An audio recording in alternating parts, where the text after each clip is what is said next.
Hello my dear students, आप लोगों का इस नए क्लास में स्वागत है। आज की हम अपनी इस नए क्लास में हम एक नया टॉपिक पढ़ने वाले हैं और टॉपिक का नाम क्या है वो मैं अभी आपको बताता हूँ। उसके पहले मैं आपको कुछ दिखाना चाहूंगा और ये है कि हम जो टॉपिक स्टार्ट करने वाले हैं, जैसा कि इसके पहले हम लोगों ने एक क्वेश्चन कंप्लीट किया था न्यूनतम और महत्तम वाला, राइट। तो जो न्यूनतम और महत्तम वाला टॉपिक कंप्लीट किया था उसमें मैंने आपको ये बताया था कि कैसे प्रोसीजर फॉलो करना होता है। तो जो प्रोसीजर फॉलो करना होता है बस आपको वही याद रखना होता है और उसी के बेस पे आप सारे क्वेश्चन सॉल्व कर सकते हो, जितने भी क्वेश्चन उस तरीके के आते हैं। एक क्वेश्चन मैं बताना भूल गया था उस टाइम पे, और वो ये है कि आपका जो सेक्शन एफ है, ठीक है, मैं बता दे रहा हूँ आपको। सेक्शन एफ में मैं लिख लो, ऐसा हो तो लिख लो और या टिक कर लो बुक में। जो आपका सेक्शन एफ है उसमें क्वेश्चन नंबर 2 जो है वो सेम टू सेम है जो है आपका पेज नंबर 199 पे। उस क्वेश्चन को जरूर ट्राई करना।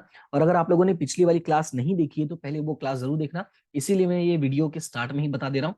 रीजन ये है कि लास्ट क्लास में मैं ये भूल गया था ये वाला क्वेश्चन बताना, और ये one of the most important question है। मैं आपको बता दूं कि ये क्वेश्चन जो है मार्च 18, मार्च 19, मई 21 और जुलाई 22 में पूछा गया था। नहीं, कई बार ये क्वेश्चन पूछा गया है, इसलिए इस क्वेश्चन को जरूर सॉल्व कर लेना, ठीक है। फिलहाल अगर मैं आज के टॉपिक की बात करूं तो हमारा जो टॉपिक है ना, इसमें 3 प्रकार के क्वेश्चन है। पहला है कि खर्च फलन का न्यूनतमीकरण, दूसरा है आमदनी फलन और तीसरा है लाभ के फलन का महत्तमीकरण, ठीक है। हालांकि हमें तीनों टॉपिक नहीं पढ़ेंगे, हम सिर्फ 2 टॉपिक कवर करेंगे, जिसमें से पहला है न्यूनतमीकरण और दूसरा है महत्तमीकरण, राइट। तो ये न्यूनतमीकरण महत्तमीकरण क्या है, कैसे इसको सॉल्व करना होता है, इसके क्वेश्चंस कैसे होते हैं, तो इसके लिए पहले मैं आपको कुछ एक्सप्लेन करूंगा कि आपको जो फॉर्मेट है वो कैसे याद रखना है, और उसी फॉर्मेट के बेस पे मैं आपको क्वेश्चन भी सॉल्व करवाऊंगा। और बेसिकली वो क्वेश्चन सॉल्व करवाऊंगा जो आपके बोर्ड एग्जाम में पूछा गया क्वेश्चन है, ठीक है। तो सबसे पहले मैं आपको अपने हिसाब से जो एक्सप्लेनेशन देना है वो मैं एक्सप्लेन कर देता हूँ, फिर हम आगे बात करते हैं। देखो, हमारे जो टॉपिक का नाम है वो है न्यूनतम। देखो, न्यूनतमीकरण है ना, तो अच्छा एक बार सोच के बताना मुझे कि हम व्यवसाय में क्या न्यूनतम करना चाहते हैं, फायदा, उत्पादन, आय, लाभ या खर्च। तो सीधी सी बात है, हम किसी भी व्यवसाय में अगर काम कर रहे हैं तो हमारा जो टारगेट होता है वो ये होता है कि हम उस व्यवसाय में जो हमारा खर्च है उसको हम क्या करें, एकदम न्यूनतम करें। और यही वजह है कि इसको जो न्यूनतमीकरण लिखा हुआ है वो खर्च का लिखा हुआ है। आप यहाँ पे देखोगे तो लिखा है खर्च के फलन न्यूनतमीकरण, यानी जो खर्च है हमारा उसको हमें कम से कम करना है। क्लियर है इतना? तो इसको, सॉरी, इसको हम बोलते हैं खर्च का न्यूनतमीकरण। क्या बोलते हैं, या इसको मैं लिख देता हूं, खर्च को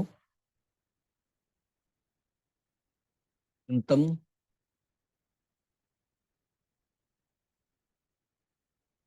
तो न्यूनतम का फलन, ठीक है। या आप सिंपल सा याद रखना है कि न्यूनतम खर्च। जो क्वेश्चन का पहचान है वो यही है कि न्यूनतम खर्च आपको लिखा होगा, इसलिए बस आपको यही याद रखना है। अब इसका एक प्रोसीजर है। अब प्रोसीजर क्या है वो मैं आपको एक्सप्लेन करता हूं कि क्वेश्चन को कैसे सॉल्व करना होता है। सबसे पहले ध्यान से सुनना। सबसे पहले हमें क्या करना होता है कि हमें क्वेश्चन में ना डेरिवेटिव फाइंड करना होगा। अभी ध्यान से सुनना। सबसे पहले हमें क्वेश्चन में क्या करना होता है, हमें खर्च फाइंड आउट करना, फिर बताता हूं मैं।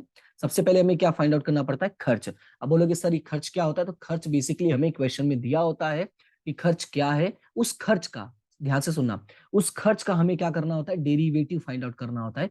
ध्यान से सुनना। जब हम डेरिवेटिव फाइंड आउट करते हैं तो आपको ये बात पता है, डेरिवेटिव फाइंड करने का जो फॉर्मूला मैंने लिखवाया तो वो मैंने लिखवाया था d y divided by d x. मैंने क्या लिखवाया था, d y divided by d x. तो ये हो गया हमारा दूसरा स्टेज। तीसरा जो हमारा स्टेज होता है वो ये होता है कि जो d y divided by d x है, ध्यान से सुनना, जो d y divided by d x है इसको हम क्या करते हैं, इज इक्वल टू 0 कर देते हैं।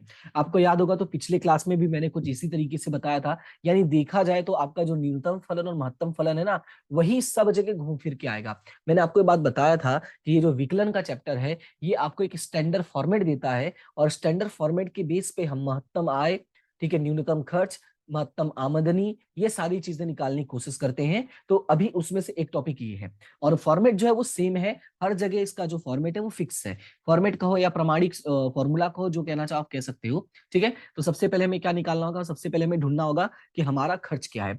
उसके बाद हमें उसका क्या निकालना पड़ेगा, डेरिवेटिव। ध्यान से सुनना। उसके बाद हमें उसका क्या निकालना पड़ेगा, डेरिवेटिव। अगले स्टेज में हमें लिखना पड़ेगा कि d y divided by d x is equal to 0, यानी डेरिवेटिव का जो है वो एक्स इज इक्वल, मतलब डेरिवेटिव इज इक्वल टू 0 हो जाएगा। क्लियर है? जब आप इतना करते हो, ध्यान से सुनना, जब आप इतना करते हो तो आपको क्या मिलेगा, एक्स की कीमत मिलेगा। क्या मिलेगा, एक्स की कीमत। ये हम इज इक्वल टू जीरो क्यों करते हैं? कोई ना कोई वैल्यू निकालने के लिए करते हैं। पिछली क्लास में मैंने बताया था कि हमें दो वैल्यू मिलता है, लेकिन हमें यहाँ पे क्या मिलेगा? एक वैल्यू मिलेगा।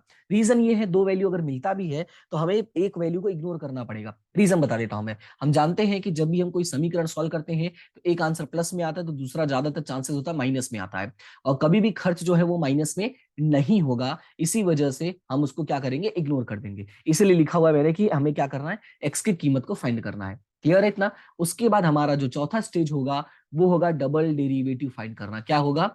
Double derivative. जो पिछले क्लास में भी मैंने ये बात कहा था कि हमें डबल डेरिवेटिव फाइंड आउट करना होता है, जिसको शॉर्ट में मैं लिखा था डी डी। अगर आपको याद होगा तो मैंने शॉर्ट में डी डी लिखा हुआ था। अब क्वेश्चन ये है कि डबल डेरिवेटिव किसका फाइंड करना होगा? तो जो सेकंड स्टेज में हमारा सॉल्यूशन आया होगा उसी का हमें डबल डेरिवेटिव फाइंड आउट करना होता है। क्लियर इतना? जब हम डबल डेरिवेटिव फाइंड आउट कर लेते हैं तो अब हमें उसके बाद हमें करना क्या होगा? उसके बाद हमें ये चेक करना होगा कि हमारा वैल्यू क्या है। अब हमें बोल दिया कि भाई न्यूनतम खर्च ज्ञात करके बताओ, तो ये तो न्यूनतम खर्च का फलनीकरण हो गया। लेकिन अगर हमें पूछ लेता न्यूनतम खर्च निकालने के लिए, तो हमारे पास जो वैल्यू दिया हुआ है यानी सी दिया हुआ है, ठीक है, उस सी में हमें क्या करना होगा? एक्स की कीमत को रखना होगा। तो मैं यहां पे लिख देता हूं वैल्यू ना होता है। क्या करना होगा? हमें वैल्यू को रखना होता है। और वैल्यू कहां से मिलेगा? कौन सी वैल्यू को रखना है? तो हमें एक्स की वैल्यू को रखना होता है। किसकी वैल्यू को? एक्स की वैल्यू को। अब क्वेश्चन है ये एक्स की वैल्यू कहां मिलेगा? तो ये मिलेगा हमें यहां से पॉइंट नंबर 3 से। क्लियर है इतना? अब एक काम करते हैं, इसी पॉइंट को फॉलो करके एक क्वेश्चन है मैं आपको एक्सप्लेन करता हूं, फिर आपको अपने आप समझ में आ जाएगा कि ये क्या है, कैसे है। क्लियर है? तो स्टार्ट करते हैं। सबसे पहले क्वेश्चन मैं आपको दिखा देता हूं। जो क्वेश्चन है वो आया है आपका question number 32, sorry example number 32। और ये जो क्वेश्चन है ये बोर्ड एग्जाम में पूछा गया क्वेश्चन है। कब कब पूछा है तो मैं यहाँ पे लिख देता हूँ। ये क्वेश्चन पूछा था जुलाई 18 में, फिर पूछा था मार्च 20 में, उसके बाद अगस्त 20 में पूछा था, उसके बाद जुलाई 22 में पूछा था। अगर आप ध्यान दोगे तो यही सेम क्वेश्चन 4 बार पूछा गया है। न्यूनतम खर्च का महत्तम फलनीकरण का यही दो क्वेश्चन जो है सबसे ज्यादा एग्जाम में पूछा गया, जिसमें से आज एक क्वेश्चन मैं आपको करवाऊंगा। ठीक है? अब सवाल में देखो क्या लिखा हुआ है। प्रतिदिन, ध्यान से सुनना, प्रतिदिन किसी एक एक्स टन उत्पादन करने के लिए एक वस्तु का प्रति टन उत्पादन खर्च, देखो दिया हुआ है ना हमें खर्च, और मैंने कहा था हमें क्या ढूंढना होता है? खर्च ढूंढना होता है। लेकिन न्यूनतम, तो हमें सबसे पहले क्या करना है? हमें खर्च ढूंढना है। तो क्वेश्चन में तो हमें खर्च मिल गया, ये देखो लिखा हुआ है ना, प्रति टन उत्पादन खर्च कितना है? 10x² माइनस 1000x प्लस 50,000 होता है। तो अब एक काम करते ना, इतना रहने देते, बाकी को देखो, बाकी को इग्नोर करते हैं और इतने पे हम आगे बढ़ाते हैं। सबसे पहले क्या बोला था? खर्च ढूंढना होता है ना, तो हम खर्च ढूंढ लिए हैं। लिखेंगे एग्जाम्पल नंबर 32। ध्यान से सुनना, एग्जाम्पल नंबर 32। और यहां पे लिखेंगे, क्या लिखेंगे? कि C इज इक्वल टू, ध्यान से सुना, क्या लिखेंगे? C इज इक्वल टू, सी मतलब क्या है? C जो है आपका वो है न्यूनतम खर्च। C क्या है आपका? न्यूनतम खर्च। तो हम यहां लिखेंगे C is equal to 10x² minus 1000x plus 50,000। ठीक है? यानी 10x² plus 1000x plus 50,000। Right? ये हमारा खर्च दिया हुआ है, जो मैंने कहा था कि हमें ढूंढना होता है सी, और सी मतलब कॉस्ट होता है। ठीक है? मैं यहाँ पे लिख भी देता हूं और इस सी को मिटा देता हूं। ठीक है? ये हमारा पहला स्टेज था। दूसरा स्टेज मैंने क्या लिखा था? दूसरा स्टेज मैंने लिखा था डेरिवेटिव फाइंड आउट करना होता है। क्या करना होता है हमें? डेरिवेटिव फाइंड आउट करना होता है। तो जब डेरिवेटिव हमें फाइंड आउट करना है तो मैंने कहा था इसके लिए हमें क्या लिखना होगा? इसका डेरिवेटिव। तो हम लिखेंगे d y divided by d x. क्या लिखेंगे? D y divided by d x. और इसका डेरिवेटिव फाइंड करेंगे तो 10 दूना 20 हो जाएगा, दो में से एक गया तो एक बचेगा, एक्स पावर ऑफ एक। और ये 1000 ही रहने वाला है। एक्स वन माइनस वन होगा, जीरो हो गया, और ये अकेला है, मैंने कहा था अकेला होता जीरो हो जाएगा। राइट? तो ये हमें दूसरा स्टेज मिल गया। क्या मिल गया हमें? डेरिवेटिव मिल गया। फिर मैंने क्या कहा था? मैंने कहा था कि हमें डेरिवेटिव मिल जाता है तो डेरिवेटिव इज इक्वल टू हम क्या कर देंगे? जीरो कर देंगे। यानी जो हमारा अगला स्टेज होगा वो ये होगा कि d y divided by d x is equal to zero, यानी कि 20x minus 1000 is equal to zero. तो हो जाएगा 20x इज इक्वल टू 1000। तो x इज इक्वल टू कितना हो गया? 1000 डिवाइडेड बाय 20। तो एक एक जीरो कट गया और 50 दूना 100, तो ये हो जाएगा 2 1 कम 2, 50 दूना 100, यानी x इज इक्वल टू कितना आ जाएगा? 50 आ जाएगा। क्लियर है? ये हो गया हमारा x वाला। राइट? अब बाकी का यही बाजू में ही सॉल्व कर देता हूं। ठीक है? अब देखो क्या क्या कंप्लीट हो गया। हमने खर्च ढूंढ लिया, डन, वेरी गुड। हमने डेरिवेटिव निकाल लिया, ये भी डन। उसके बाद हम लोगों ने x is equal to zero किया था, sorry derivative is equal to zero किया था, हमें x भी मिल गया है। लेकिन फिर मैंने कहा था डबल डेरिवेटिव निकालना है ना, तो डबल डेरिवेटिव आपको पिछले क्लास में मैंने लिखना सिखाया था कि आप लिख लिया करो dy डिवाइडेड बाई dx, पहले वाले में स्क्वायर करो और इसमें दूसरे वाले में स्क्वायर करो, ठीक है। अब डबल डेरिवेटिव किसका निकालना था, तो मैंने कहा था कि जो हमारा डेरिवेटिव होगा उसी का डबल डेरिवेटिव करना है। तो हमारा डेरिवेटिव ये रहा, इसलिए मैंने इसको डब्बे में बंद कर दिया था। अब इसको सॉल्व करोगे तो यहाँ पे इसका जो आंसर आएगा वो हो जाएगा 20। कैसे 20 हो गया, क्योंकि ये 1 - 1 जीरो हो जाएगा और 1000 अचलांक है, अकेला है, तो ये जीरो हो जाएगा। D square sorry d square y divided by d x square is equal to कितना आ गया है, 20 आ गया है। अब उसके बाद मैंने क्या कहा था, मैंने कहा था आपको एक बार चेक कर लेना है एक्स की वैल्यू को रखकर। तो अब एक्स की वैल्यू को कहाँ रखोगे, तो मैंने कहा था कि हमें एक्स की वैल्यू को रखना है फॉर्मेट में, लेकिन उसके पहले हमें बताना पड़ता है। क्या बताना पड़ता है वो सुनना, हमें ये बताना पड़ेगा। क्या बताना पड़ेगा वो सुन लो पहले। ये बताना पड़ेगा कि जब x बराबर हमारा 50 होगा, ध्यान से सुनना। क्या बताना पड़ेगा, जब x बराबर हमारा 50 होगा, दिख रहा है ना ये x बराबर कितना आया था, 50 आया था। अब क्वेश्चन ये है कि सर ये x बराबर 50 है क्या, तो ये जो x बराबर 50 है ये है हमारा उत्पादन। क्या है हमारा उत्पादन, ध्यान से सुनना। जब हम उत्पादन करते हैं तो उस समय, ठीक है, जब हम उत्पादन करते हैं यानी जब हमारा 50 यूनिट का उत्पादन होगा उस समय हमारा जो खर्च होगा वो क्या होगा, सबसे न्यूनतम होगा। क्या होगा, उस समय खर्च सबसे न्यूनतम होगा। मतलब ये हुआ कि हमें कैसे भी करके, ध्यान से सुना, हमें कैसे भी करके 50 यूनिट तक का उत्पादन करना पड़ेगा, तब जाके हमारा जो खर्च होगा वो क्या होगा, न्यूनतम होगा। और क्वेश्चन में बाकी का यही लिखा था जो मैंने पढ़ा नहीं था।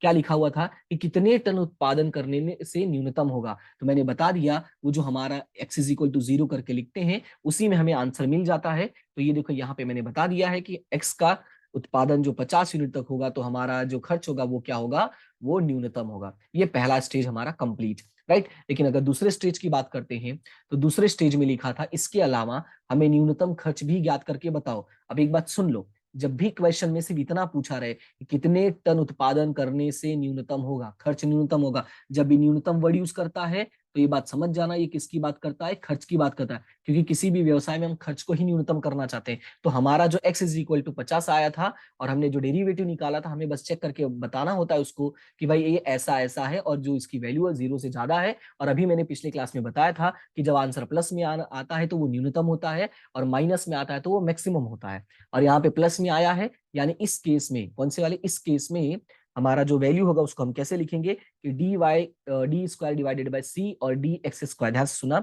डी स्क्वायर डिवाइडेड बाई सी, क्योंकि ये खर्च है इसीलिए यहाँ पे सी कर दिया है। आप भी यहाँ पे सी कर सकते हो, जितने भी वाई दिया गया ना यहाँ पे सब जगह सी कर देना, कि कॉस्ट को हम सी से दर्शाते हैं। तो हम यहाँ पे लिखेंगे कि जो हमारा खर्च होगा, जब हम यहाँ पे हमारा क्या होगा, जीरो से ज्यादा है यानी धन में है, इसका मतलब ये आंसर हमारा ये ऊपर वाला हो जाएगा। क्लियर है, इतना पहला सवाल कंप्लीट। लेकिन दूसरे में बोला है न्यूनतम खर्च निकाल के बताओ। मैंने क्या कहा, न्यूनतम खर्च निकालने के लिए हमारा जो सवाल है यानी फलन है जो स्टार्टिंग का दिया है, और सवाल हमें क्या दिया हो तो यहां से कॉपी कर लो, 10x² माइनस 1000x और प्लस 50,000, ठीक है।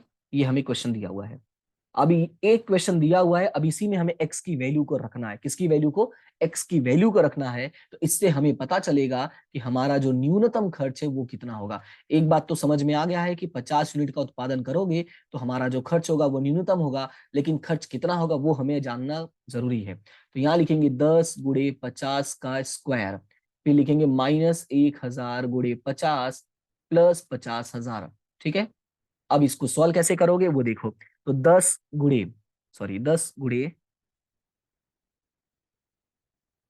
का स्क्वायर मतलब 2500 हो जाएगा, माइनस ये 1 2 3 4 यानी ये 50,000 हो जाएगा। और यहाँ पे हम लिखेंगे प्लस 50,000, ठीक है। ये 50,000 और ये 50,000 कैंसिल हो जाएगा और इन दोनों का गुणा करोगे तो ये आ जाएगा 25,000 रुपए। क्लियर हुआ इतना, इसका मतलब ये हुआ कि जब हमारा उत्पादन जो है यानी x इज इक्वल टू 50 होगा यानी उत्पादन 50 होगा, उस समय हमारा जो न्यूनतम खर्च होगा वो कितना होगा, वो 25,000 रुपए होगा। ये हो गया हमारा आंसर। क्लियर है इतना। उम्मीद करता हूं कि जो स्टेप मैंने समझाया, जो बातें मैंने बताई हैं कि कैसे क्वेश्चन को सॉल्व करना है, वो आपको याद हो जाएगा। मैंने क्या कहा, सबसे पहले हमारा खर्च निकाल लो जो हमें सवाल में दिया होगा। फिर मैंने क्या कहा कि उसका सबसे पहले डेरिवेटिव निकालो, खर्च लिख लो, फिर नंबर 2 पे डेरिवेटिव लिख लो, नंबर 3 पे डेरिवेटिव इज इक्वल टू 0 लिख लो, यानी dy divided by dx is equal to 0। इससे हमें x की वैल्यू मिल जाएगी। फिर हमें डबल डेरिवेटिव निकाल लेना है। फिर डबल डेरिवेटिव निकालने के बाद जो हमारा x का वैल्यू आएगा उसको वैल्यू रख देना है। कहाँ रख देना है? हमें हमारे क्वेश्चन में रख देना है। क्लियर है इतना? तो ये 5 स्टेप है जो आपको याद रखना है। प्रैक्टिस एक बार करोगे तो अपने आप याद हो जाएगा। ठीक है, उम्मीद करता हूं कि आपको समझ में आ गया होगा। तो फिलहाल आज के लिए इतना ही। नेक्स्ट क्लास में हम महत्तम वाला पढ़ लेंगे। आज हमने न्यूनतम पढ़ा था। ठीक है, तो नेक्स्ट क्लास में हम महत्तम पढ़ेंगे। और महत्तम हम क्या करना चाहते हैं? तो महत्तम हम लाभ कमाना चाहते हैं। तो मैं आपको महत्तम लाभ कैसे निकालते हैं वो भी मैं नेक्स्ट क्लास में आपको एक्सप्लेन करूंगा। ठीक है, अगर क्लास समझ में आ गया और अच्छा लगा तो इसको लाइक शेयर सब्सक्राइब जरूर करना। फिलहाल आज के लिए इतना ही, मिलते हैं नेक्स्ट क्लास में। तब तक के लिए thank you so much and have a good day.